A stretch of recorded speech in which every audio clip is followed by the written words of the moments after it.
ni pag kada bitang ang hirap gisingin ang taong gising no kada bitang tulog lang ba patulog dili lisod kinapukawon kanang taong nagtulog-tulogan lang ba kini bang gignan di ba ikapilan na ingon na ang COA ingon na tong ombudsman ingon na gani tong former COA commissioner no nga ang confidential funds hindi talaga yan. That's why it's called confidential funds.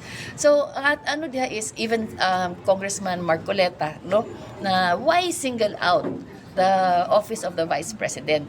Na there are many other government agencies na who receive confidential funds. And then naa sa circular, sabi pa ni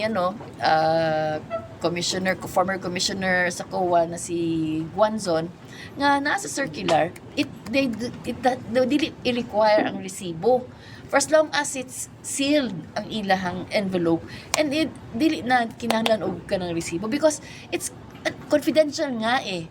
And then intelligence funds. So ibig sabihin intelligence, they have to kung mag-create ka man og kanang resibo, dapat na alias yan kay dili ang real name kay you have to protect your source kay kung mabawaan na siya na muna imong source ma-compromise ang iyang security o iyang safety so muna siyang diha ang kumbaga ang thought bang essence of confidential intelligence fund so kaning Quadcom ilang pangitaon magkinsa unsa pa ba na ilang pangitaon ura sila kanang ambot sa oras nila diha.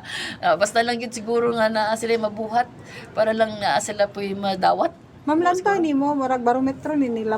Quadcom is a demolition job from the very start. It's a demolition job against the Duterte kay dugay kabalo naman ta na naay sa kabuok din na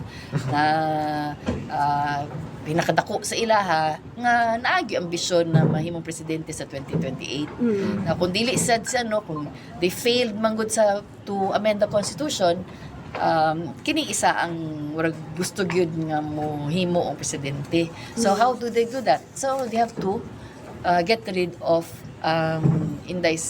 Vice President Inday Sara, and then even the father, the former president Rodrigo Duterte, kay whether they like it or not, na po gid siya gyoy kaning kadi bang influence in tao.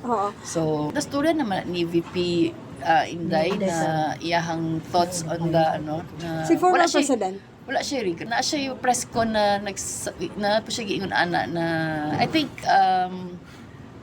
wala siya